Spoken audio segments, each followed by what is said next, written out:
I was 15 the day my mother looked me in the eye and left me behind.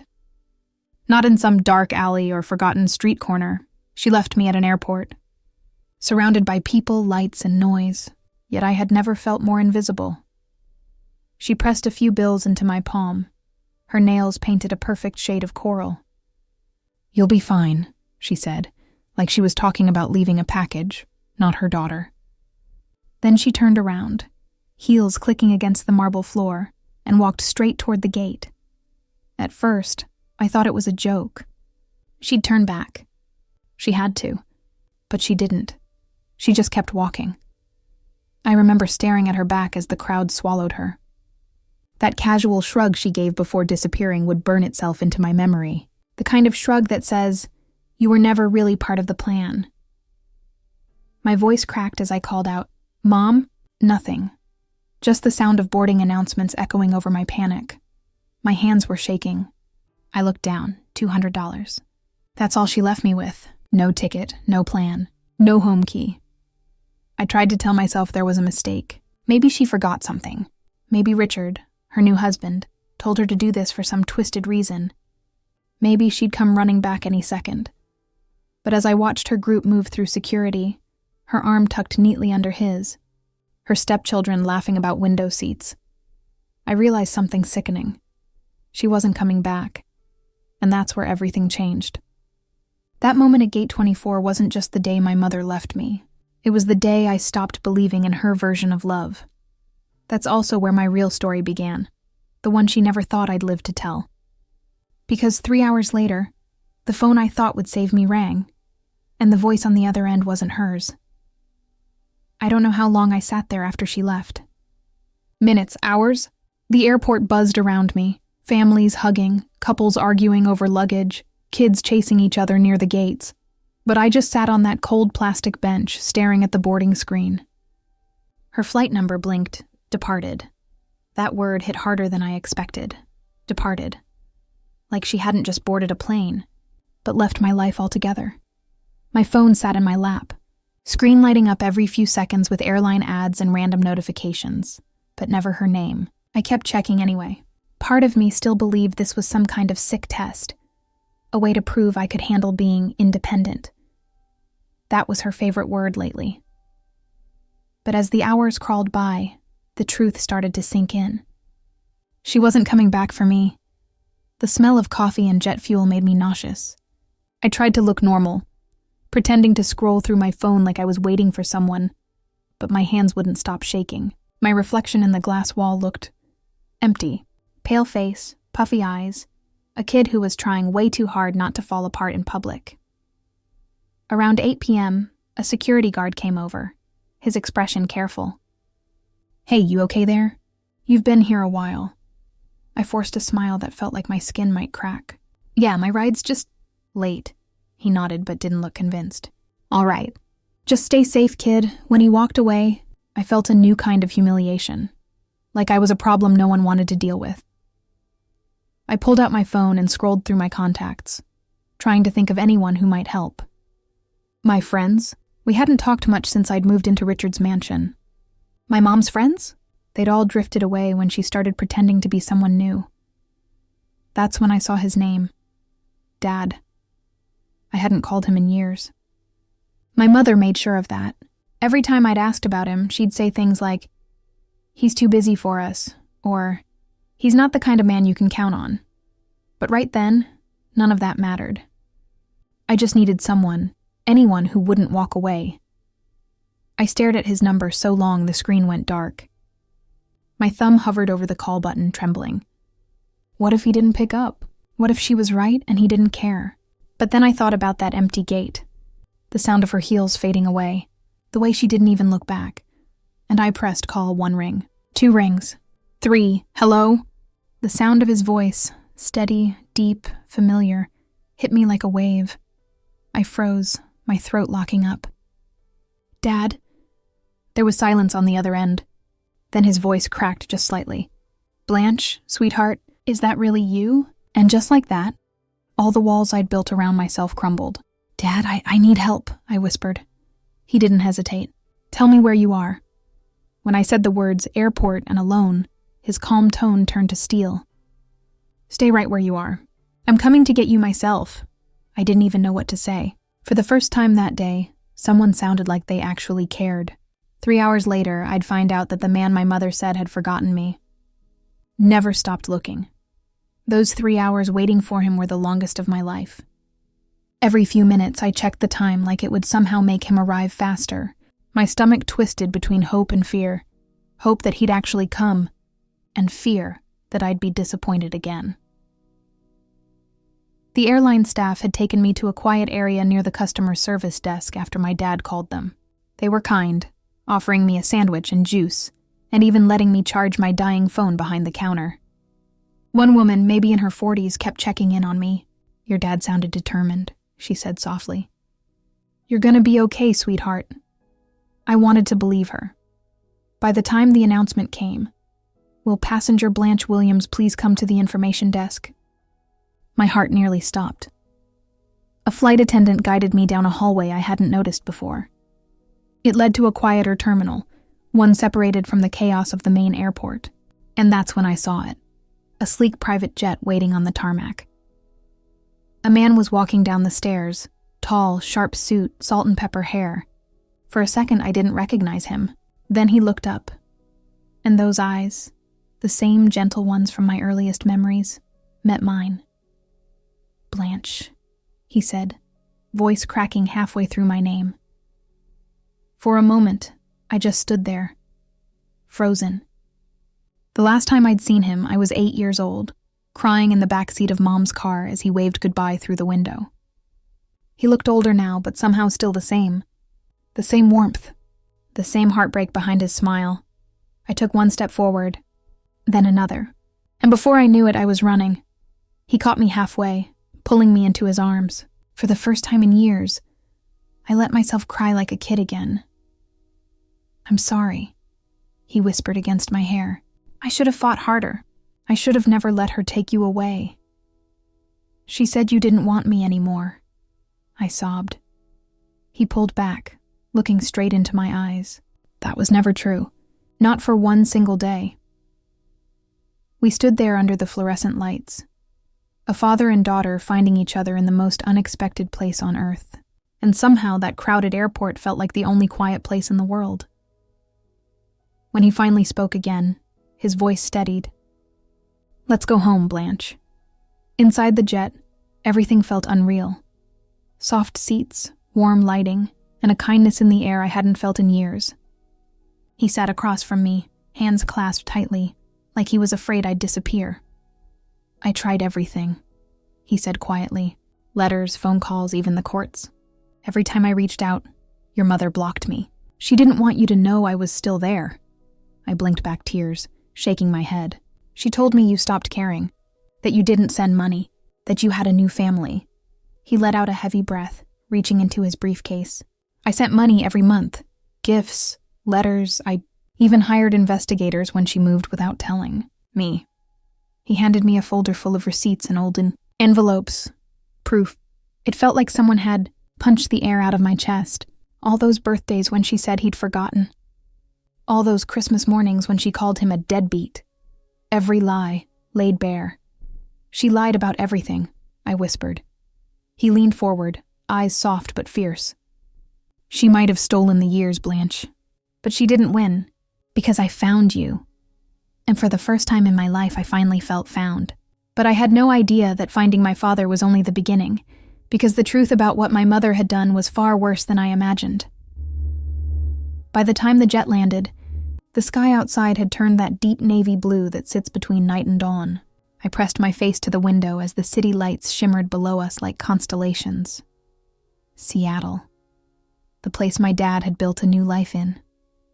One I never even knew existed. When we stepped off the plane, a black car was waiting on the tarmac. My dad's driver, a polite older man named Robert, greeted me with a kind smile, not a trace of judgment in his eyes. Somehow, that small courtesy meant more than he could ever know. The ride through the city felt surreal.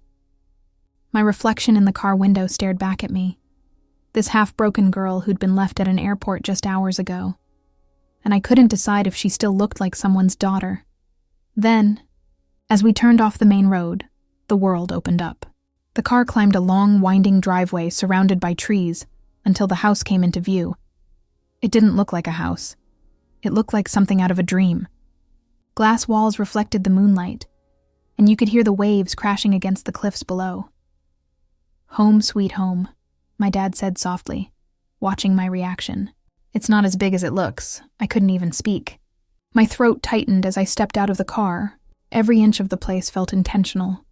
Warm lights glowing through tall windows, the smell of cedar and rain in the air.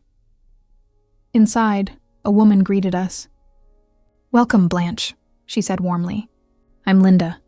I help your father with the house." Her smile wasn't the kind people fake out of politeness. It was real. That alone nearly made me cry again. She led me upstairs to a bedroom at the end of the hall. "Your dad's been keeping this room ready for you," she said with a small smile. When I opened the door, my breath caught. The room was painted a soft blue, the kind I used to say reminded me of the ocean when I was little. A big window looked out over the water. There was a queen-sized bed, a reading nook, and a small desk covered with notebooks and art supplies. But it was what sat on the dresser that made my knees go weak. A stack of neatly wrapped presents, all labeled with my name. Each one had a date written on it: 12th birthday, 13th birthday, Christmas 2019. My dad stood behind me quietly, watching. "I bought them every year," he said, his voice breaking. "Even when I didn't know where you were. I just couldn't stop." I picked one up. The wrapping faded a little from time, and opened it carefully. Inside was a charm bracelet, the same one I'd begged my mom for years ago, the one she said we couldn't afford. I turned toward him, tears spilling freely now. "You really did try to stay in my life." "Every single day," he said. "You were never forgotten." That night, we ate takeout on the deck overlooking the ocean.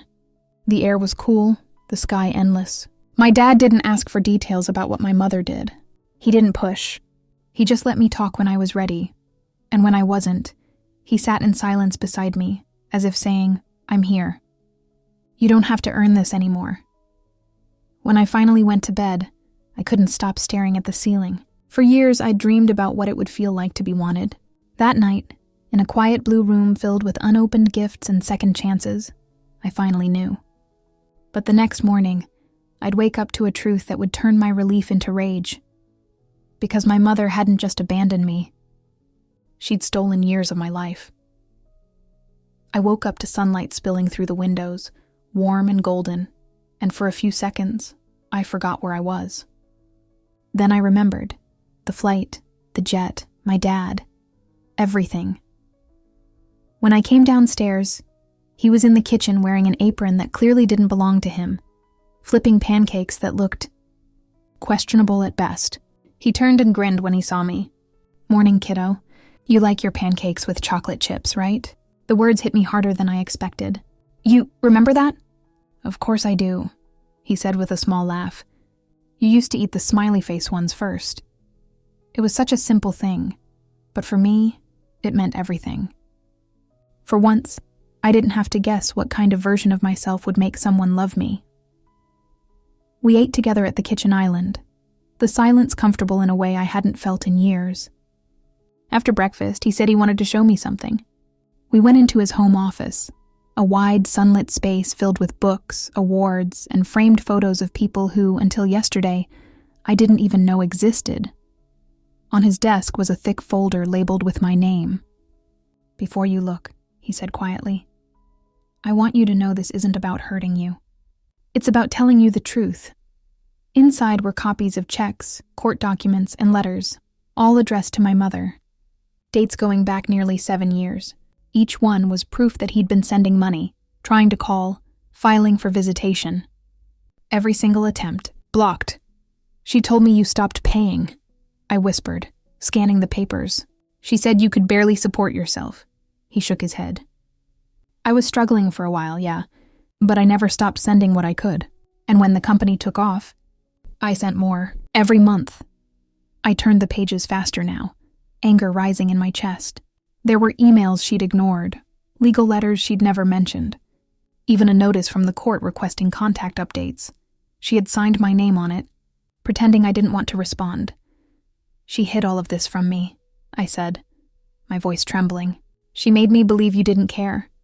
He nodded slowly, eyes full of quiet hurt. I thought about taking her back to court, but every time I did, she'd threaten to move again. I didn't want to risk losing you completely. The realization hit me like a physical blow. My mother hadn't just abandoned me at that airport. She'd been leaving me long before that.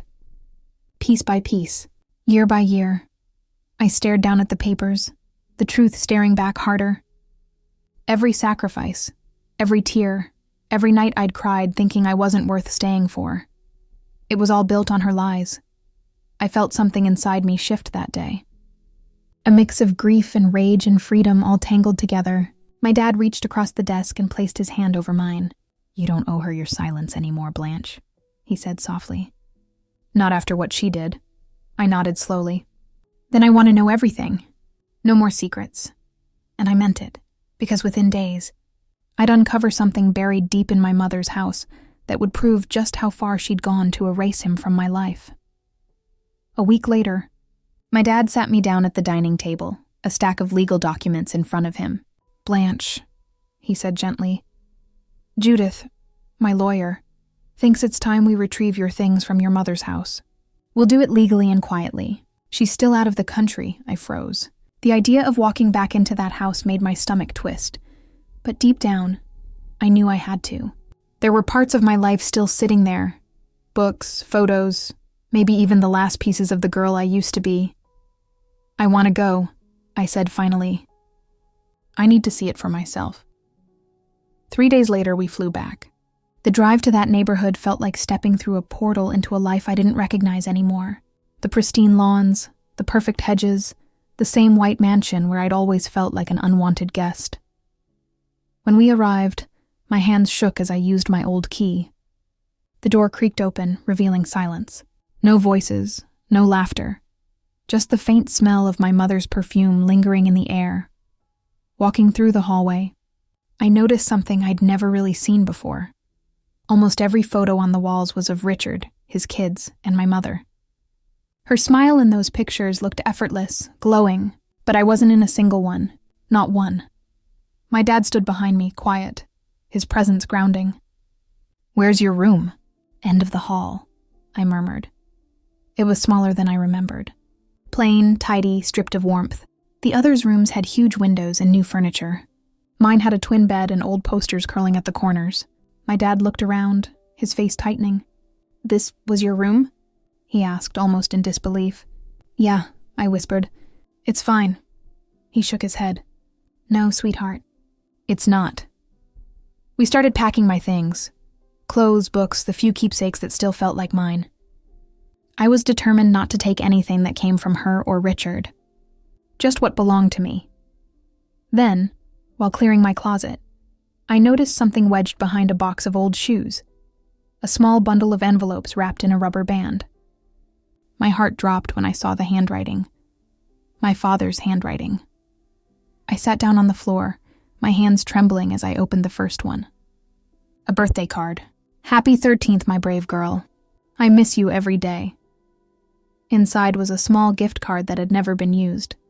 I opened another. And another. Letters. Photos. Cards for every year she'd told me he'd forgotten. Some even had little sketches inside. The kind he used to draw when I was little. Tears blurred my vision. "She kept them all," I whispered. "She never gave me any of them." My dad knelt beside me, picking up one of the envelopes. He exhaled shakily. "She told the courts I was harassing her, that I was sending things to upset you." I pressed the letters to my chest. Every lie she'd ever told me, every lonely night I'd cried thinking he didn't care, it all shattered in that moment. Then I found something else. A file folder labeled divorce. Inside were financial statements showing every payment my dad had ever sent. Far more than my mom had ever claimed. There were even drafts of emails where she called me a complication to Richard's life. I felt sick. My entire childhood, my loyalty, my guilt, my love for her, it had all been built on manipulation. "She didn't just leave me at the airport," I said, my voice cracking. She was leaving me for years. My dad's eyes filled with pain and pride all at once.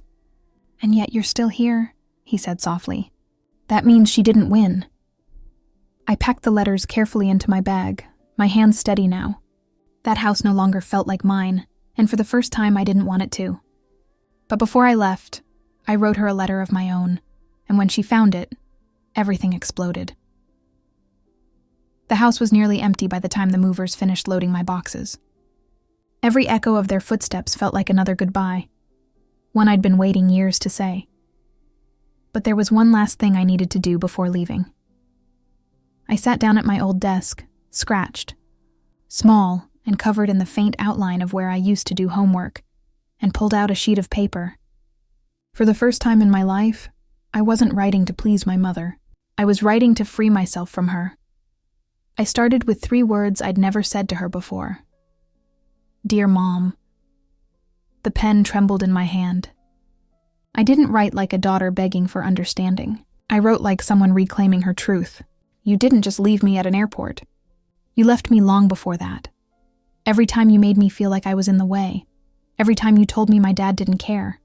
Every time you made me believe I wasn't worth keeping." My words came faster, sharper. "I found his letters, Mom. The birthday cards. The proof you hid. I know what you did. You didn't protect me. You protected your lies." I paused, the anger softening into something heavier. "I don't hate you. I just can't keep letting you break me and call it love. I'm going to live with Dad now, not to hurt you, but because I deserve to be somewhere I'm wanted." At the end, I wrote one final line that felt like a closing door. "Despite everything, I hope you find the kind of peace you always made me chase." I folded the letter neatly and placed it on the stripped mattress of my bed, next to my old house key. The white paper looked small against the bare blue sheet, but it was the most powerful thing I'd ever left behind. When I walked out of that house, the air outside felt different, lighter, like the world had exhaled with me. My dad was waiting by the car. He didn't ask what I wrote. He didn't need to. "All done?" he asked quietly. I nodded. "All done." We drove away in silence. I didn't look back. I couldn't. That house had been my cage for too long. 3 days later, the peace shattered. My phone lit up with her name, Mom. Then another call. Then a text. "Where are you? Why is your room empty? This isn't funny. Call me now." 5 minutes later, "Blanche, this is not acceptable. You're being dramatic." Then, "I just spoke to your father. How could you do this to me, after everything I've done for you? And finally, please come home. We can fix this. I miss you." Her messages shifted from anger to guilt to desperation, all the familiar tactics I knew too well. But this time I didn't answer. I showed them to my dad instead. "She's unraveling," he said softly. "Let her. The truth has a way of doing that." That night, I lay awake in my blue room in Seattle, staring out at the ocean. For the first time, her voice didn't echo in my head, just silence. Beautiful, peaceful silence. But that silence didn't last, because a week later, my mother showed up at my father's house, uninvited. And she wasn't alone. The knock came just before noon. Sharp, impatient, echoing through the house. Linda was the one who checked the security monitor first. "It's your mother," she said carefully, "and there's a man with her." I didn't need to ask who. Richard. For a second, I just stood there, frozen. I thought I was ready for this, for the anger, the manipulation, the guilt trips. But seeing her on that screen, perfectly dressed, sunglasses pushed up into her highlighted hair, my stomach twisted the same way it had that day at the airport. My dad appeared beside me, calm as ever. "You don't have to see her," he said. "Security can turn them away." But I shook my head. "No, I need to do this." When the front door opened, my mother's expression flickered between relief and fury. "Blanche," she gasped, reaching out like we were about to have some heartfelt reunion. I took a step back before she could touch me. "Don't," I said quietly. Her hand froze midair. "Sweetheart, please. What's going on? Why are you here? Why are you doing this to me?" Maybe we should talk inside, my dad said evenly, motioning toward the living room. With witnesses, Judith, his lawyer, was already there, professional, poised, with a calmness that made my mother visibly uncomfortable. As we all sat down, I saw her eyes sweep over the room, the art, the ocean view, the quiet elegance of the place. I knew what she was thinking. He won. "So this is what this is about," she said finally, her tone icy. "He's bribed you with all of this, hasn't he? The house, the money. This is about you leaving me at an airport," I interrupted, my voice shaking but steady. "About years of lies, about the letters you hid, the money you kept, the way you made me believe he didn't care." Her expression flickered, shock, denial, then anger. "You went through my private things?" "They were addressed to me," I shot back. "They stopped being private the second you stole them." "You're 15, she snapped. "Everything under my roof was mine to control, including your mail." My dad's voice was calm but cold. "You controlled her entire life, Karen, and when that wasn't enough, you erased me from it." She turned on him, eyes blazing. "You have no idea what it was like raising her alone while you were off becoming some corporate hero." "I sent support every month," he said, his voice tightening for the first time. "Far more than the court ordered. You spent it on yourself while she thought we were both struggling."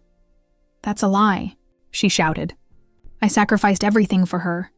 Judith spoke up then, her tone sharp and professional. "We have documentation proving otherwise. Bank statements, court filings, and witness statements from the airport staff." The color drained from my mother's face. She opened her mouth to argue, but then a man's voice cut through the tension. "Karen, enough." Richard stood in the doorway, his face tight with annoyance. "I told you this was a bad idea. You're just making things worse." She spun toward him, her mask slipping for the first time. "I just wanted to talk to my daughter." "She's made her choice," he said flatly. "Let it go." His words hit her like a slap. For a second, she looked small, like she'd just realized the man she'd sacrificed everything for was already halfway out the door. "Richard, please." He turned and walked out without another word. The sound of his car engine outside was deafening. When she turned back to me, her perfect posture was gone. Her voice cracked. "Blanche, I made a mistake, okay? I was scared. I didn't mean to hurt you." I swallowed hard. "You didn't just hurt me, Mom. You taught me to believe that love means choosing everyone else before myself. And I'm done learning that lesson." Tears filled her eyes, but I didn't move. Not this time. "I hope someday you can forgive me," she whispered. "Maybe," I said quietly, "but not today." And with that, I stood and walked away. For the first time in my life, I didn't look back to see if she was watching, but the fallout from that confrontation was only beginning, because when my mother lost me, she started losing everything else too. The confrontation should have been the end of it. I thought she'd retreat, lick her wounds, maybe vanish back into her perfect little life with Richard, but I underestimated how fast everything she built could fall apart once the truth came out. It started 2 days later. Judith called us into the study, holding a few papers that looked freshly printed. "Karen's attorney reached out," she said. "Richard's filing for divorce." I froze. "What?" Judith nodded. "Apparently, he's citing dishonesty, financial deception, and public embarrassment. She's been cut off from his accounts and removed from the deed to the house." My dad just sighed quietly. I can't say I'm surprised. Part of me wanted to feel sorry for her. But another part, the part that still remembered that cold airport floor, felt nothing at all. Over the next few weeks, it got worse for her. The court moved fast on the custody case once Judith presented the evidence. The judge read through every bank statement, every record of ignored calls and withheld letters. My mother didn't even show up for the second hearing. Her lawyer did all the talking while she sat silent, eyes down.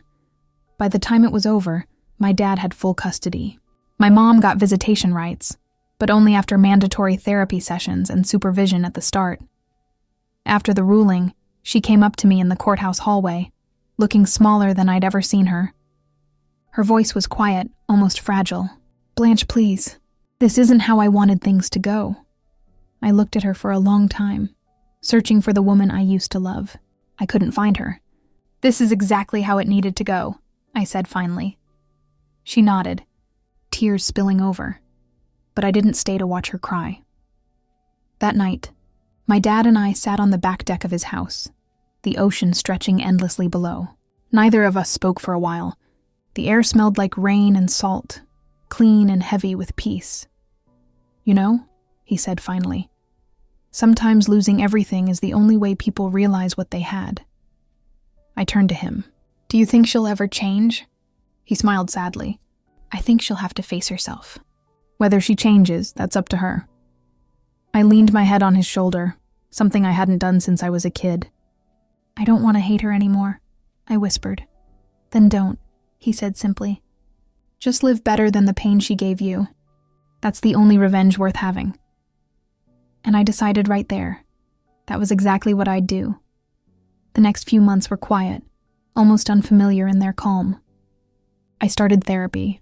I went back to school. I made friends who actually cared, not ones I had to perform for. Slowly, the version of me that had lived in constant fear began to fade. For the first time in my life, I wasn't surviving. I was healing, but healing wasn't simple. Some nights, I'd still wake up from dreams of that airport, her walking away, the smell of coffee and jet fuel, my own voice echoing through the noise. Except now, when I saw that image in my head, I didn't feel abandoned. I felt free. But freedom came with a choice. Because when my mother called asking for one last chance to see me, I had to decide whether forgiveness was really part of healing, or just another kind of surrender. It had been almost 6 months since the court hearing when she called. Her voice came through softly, shaky but familiar. "Blanche, it's me." I froze, staring at the phone like it might burn me. I could have ignored it. I had every reason to. But a part of me, the part that still remembered her as Mom, answered. "What do you want?" I asked, my tone flat. I want to see you.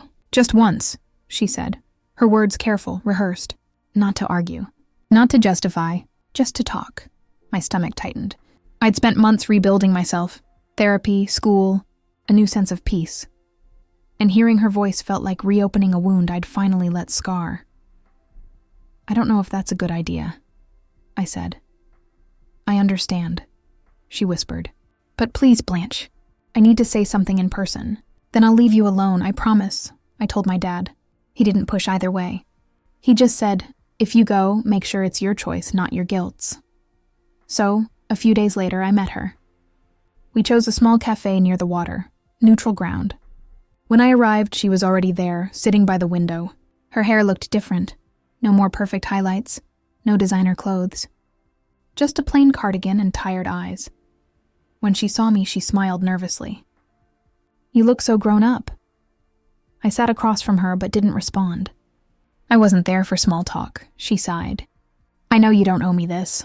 You have every reason to hate me, and maybe you always will. But I just need you to know. I'm sorry. I wanted to believe it. God, I did. But I'd heard sorry before. Usually right before she hurt me again." She reached into her purse and pulled out a folded piece of paper. "It's from your old school," she said, sliding it across the table. "A report card. I found it while I was packing. You got straight A's that year. I never told you how proud I was." I stared at it, my throat tightening. "You had this the whole time?" She nodded, eyes glistening. "I kept everything, Blanche, even when I pretended not to care." I looked at her, really looked. The woman sitting in front of me wasn't the one who'd abandoned me at an airport. She wasn't the cold voice I'd grown up fearing. She was just human, flawed, fragile, broken. "Why?" I asked quietly. "Why did you do it? Why lie? Why leave?" Her voice cracked. "Because I was terrified. Of being poor again.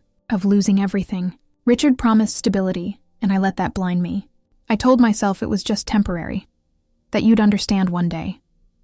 But then every lie needed another one to survive." I swallowed hard. "You chose him over me." Her lips trembled.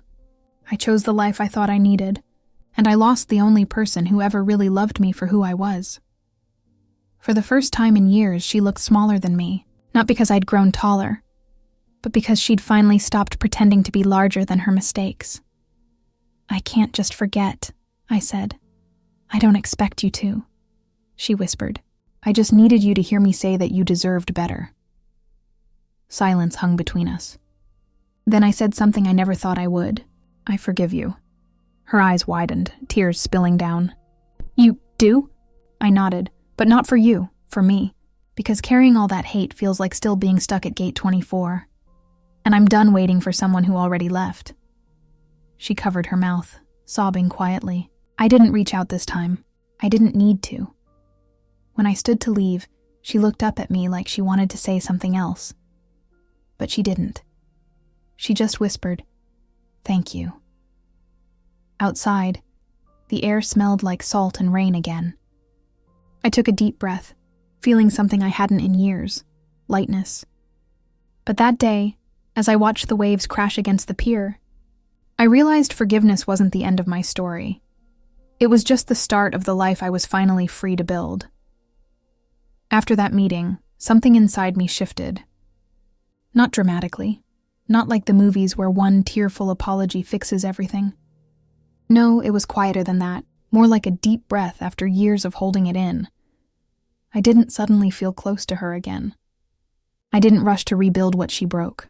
But the bitterness that used to sit heavy in my chest, it finally started to fade. Therapy helped too. Dr. Wilson, a woman with kind eyes and a voice that could calm a storm, told me something that stuck with me. Forgiveness doesn't excuse the past, Blanche. It releases its grip on your future. Those words became my anchor. Life with my dad settled into something that felt safe, real. We cooked together on weekends. His pancakes were still terrible, but now we laughed about it.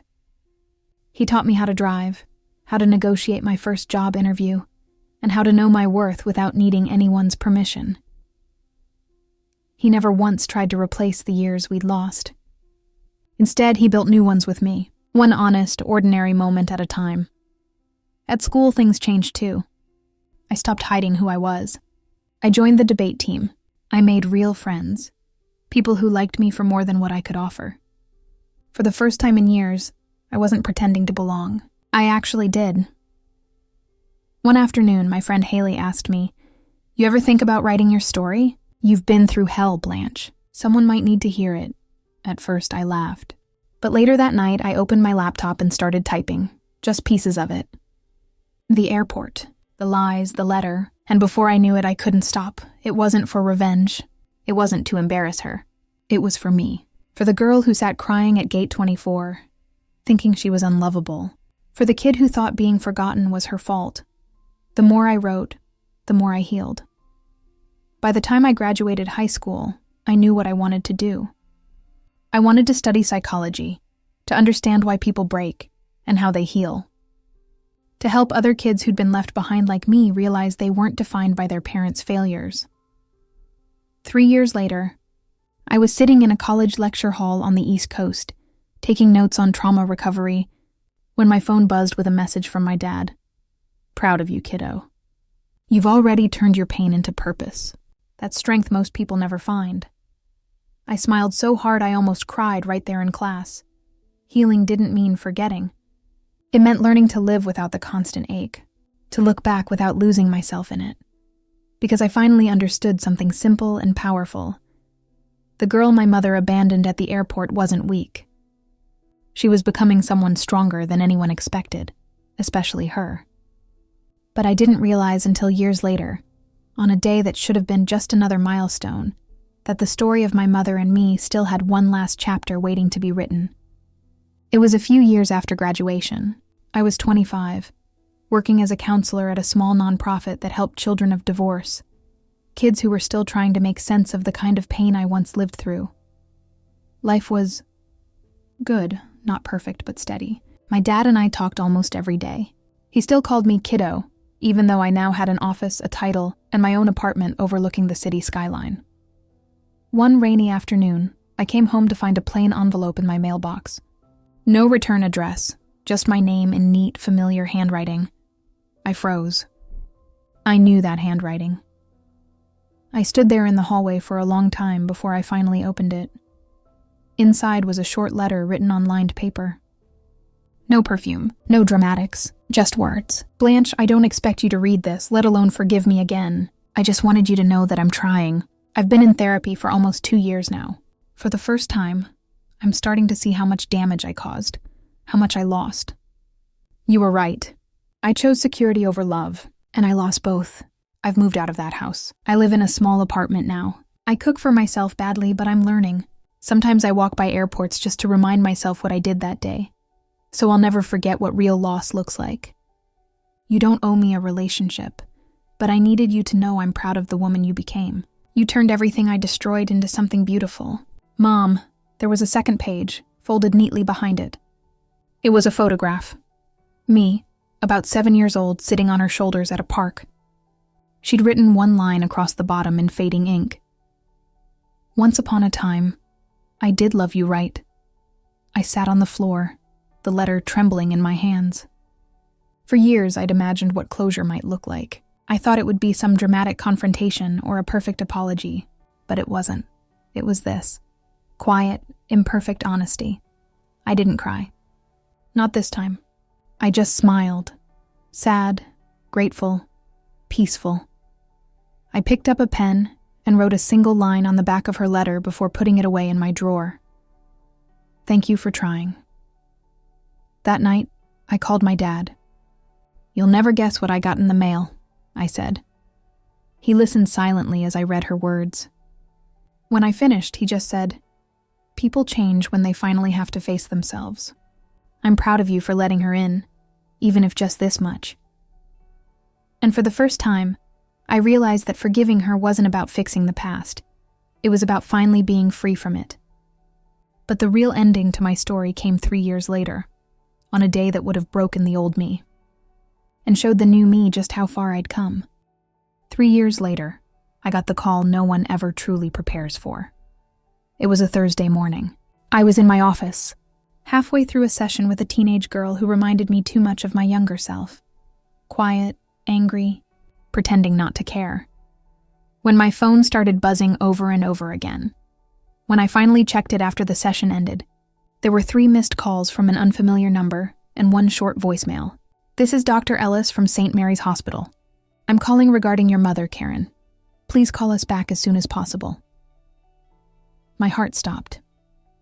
The next few hours blurred into a haze of phone calls and Uber rides and cold hospital corridors. By the time I got there, my dad was already waiting. He didn't have to say a word. I could see it in his eyes. She had a stroke, he said quietly. It happened fast. My legs gave out before I even realized it.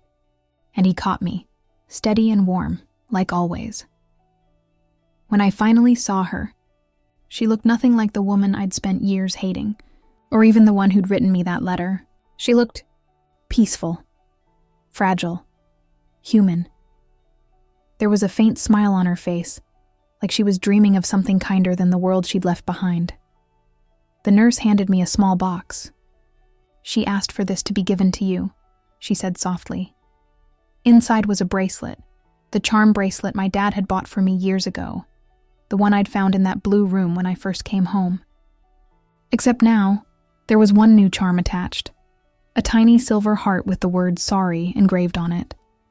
I didn't cry right away. I just sat beside her holding that bracelet, remembering everything, the pain, the silence, the lies, the letter, the forgiveness. And then I realized something that made the tears finally fall. I wasn't crying for the woman who'd hurt me. I was crying for the one who finally tried to be better, just too late.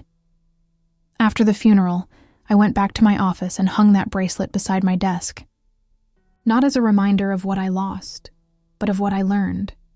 That love isn't always perfect. That sometimes the people who break us the most are the ones who teach us what strength really means. Months later, during a talk I gave to a group of young counselors, someone asked, "What would you say to the girl you were back then, the one sitting at that airport?" I thought for a moment, smiled, and said, "I'd tell her that one day she'll understand why it had to happen. Because being abandoned didn't make her unlovable, it made her unstoppable." The room went quiet. A few people wiped tears, and I knew right then my story wasn't about loss anymore. It was about survival. I still visit the ocean sometimes. the same kind of view my dad's house had. The wind always smells the same. Salt, rain, a little like freedom. And when I look at the waves, I whisper a quiet thank you. To my dad for never giving up. To my mom for finally finding her truth. And to the girl I used to be, for holding on long enough to become me. Because sometimes, the most painful goodbyes are really just the world making space for the person you were always meant to become.